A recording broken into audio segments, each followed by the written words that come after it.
മിശിഹായിൽ ഏറ്റവും സ്നേഹിക്കപ്പെടുന്ന യുവജനങ്ങളെ, ഏറ്റവും പ്രിയപ്പെട്ട ദൈവജനമേ, വലിയ നോമ്പിന്റെ ഏറ്റവും പരിശുദ്ധമായ ആഴ്ചയിലേക്ക് നമ്മൾ കടന്നിരിക്കുകയാണ്.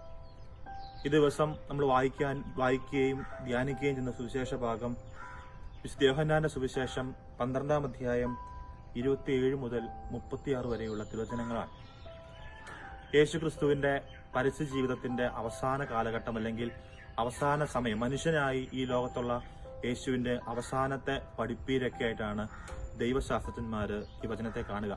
കാരണം 12-ാം അധ്യായം അവസാനിച്ചു കഴിഞ്ഞാൽ 13-ാം അധ്യായം ആരംഭിക്കുന്നത് ഈശോ ശിഷ്യന്മാരുടെ പാദങ്ങൾ കഴുകിക്കൊണ്ടാണ്. അതുകൊണ്ട് തന്നെ ഏറ്റവും പ്രധാനപ്പെട്ട ദൈവിക പഠനങ്ങളെ യോഹന്നാൻ ശ്ലീഹ ഇവിടെ ചേർത്ത് വെക്കുന്നുണ്ട്. ഈ സുവിശേഷ ഭാഗത്തിന്റെ ആദ്യ ഭാഗത്ത്, പ്രത്യേകിച്ച് 27-ാം വാക്യത്തിൽ ഈശോയുടെ ഒരു ആത്മഗതം അല്ലെങ്കിൽ ഒരു ആത്മവ്യസനയെ കുറിച്ചാണ് പറയുക. സമയമായിരിക്കുന്നു, മഹത്വപ്പെടേണ്ട സമയമായിരിക്കുന്നു എന്നൊക്കെ പറഞ്ഞ് ഈശോ ഏറെ വേദനിക്കുന്നുണ്ട്. നമ്മൾ ഈ ഒരു ഭാഗത്തെ നമ്മൾ ധ്യാനിക്ക് മനസ്സിലാവും, ഇതിന് മുൻപോട്ട് ചിന്തിക്കുമ്പോഴും പുറകോട്ട് ചിന്തിക്കുമ്പോഴും ചെറിയ ബന്ധങ്ങളുണ്ട്. പുറകോട്ട് പോകുമ്പോൾ ഈ നോമ്പുകാലത്തിന്റെ ഏറ്റവും ആദ്യത്തെ ആഴ്ച കാനായിലെ കല്യാണ വിരുന്നിൽ പരിശുദ്ധ അമ്മ ആ വീട്ടിലെ സാഹചര്യത്തെ സൂചിപ്പിക്കുമ്പോൾ ഈശോ പറയുന്നുണ്ട്, എന്റെ സമയം ഇനിയും ആയിട്ടില്ല. പക്ഷെ അമ്മയാണ് ആ മകനെ ആ ഒരു സമയത്തിലേക്ക് ചേർത്ത് നിർത്തിയത്. ഈ സുവിശേഷ ഭാഗത്തിൽ ഈശോ സമയമായതിനെപ്പറ്റി വേദനിക്കുകയും അസ്വസ്ഥനാകുകയും ചെയ്യുന്നുണ്ട്. ഈ മുന്നോട്ട് കടന്നു പോകുമ്പോൾ ഗത്സമനിലെ പ്രാർത്ഥന നമ്മൾ വായിക്കുമ്പോൾ അറിയാം, ഈശോ എത്രമാത്രം ഹൃദയത്തിൽ വ്യസനം അനുഭവിച്ചാണ് അവിടെ പ്രാർത്ഥിച്ചതെന്ന് കാണാൻ കഴിയും. അപ്പോ ഗത്സമനിലെ പ്രാർത്ഥനയുടെ ഒരു മുന്നാസ്വാദനമാണ് നമ്മളിപ്പോ ഈശോയുടെ ഈ വചനമായിട്ട്, ഈ വേദനയായിട്ട് നമ്മൾ കാണുക. ഈ സുവിശേഷ ഭാഗം വളരെ ദൈവശാസ്ത്രപരമായി ഒരുപാട് ചിന്തകൾ നിറഞ്ഞതാണെങ്കിലും ഇതിന്റെ അവസാന ഭാഗത്ത് ഈശോ ചേർത്ത് വെക്കുന്ന മനോഹരമായ സന്ദേശമുണ്ട്.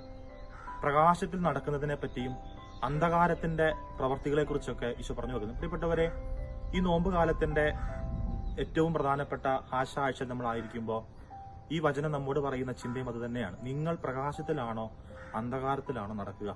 നമുക്കറിയാം, പ്രകാശത്തെക്കാൾ അധികമായി അന്ധകാരത്തെ സ്നേഹിക്കുകയും അന്ധകാരത്തിന്റെ കാര്യങ്ങൾക്ക് വേണ്ടി, അന്ധകാരത്തിന്റെ പ്രവർത്തികൾക്ക് വേണ്ടി വെമ്പൽ കൊള്ളുകയും ചെയ്യുന്ന ഒരു കാലഘട്ടത്തിൽ നമ്മളായിരിക്കുക.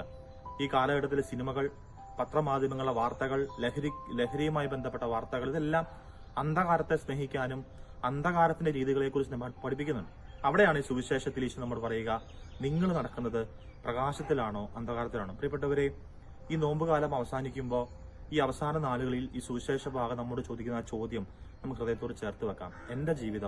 എന്റെ ജീവിതത്തിൽ ഞാൻ അന്ധകാരത്തിലാണോ പ്രകാശത്തിലാണോ നടക്കുക?